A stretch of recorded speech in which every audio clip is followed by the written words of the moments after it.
Bir de bu Uber diye bir şey çıkmış. O iş bitti. Artık böyle bir şey yok.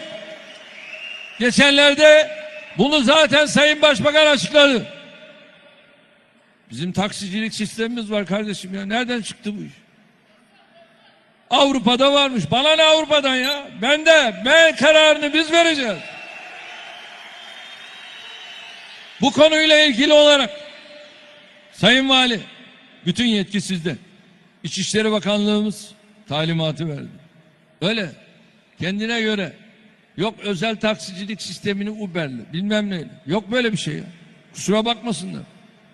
Bunların üzerine trafik gidecek, gereğini yapacak. Çünkü biz taksicilerimizin hakkını birilerine kaptıramayız, yedirtemeyiz.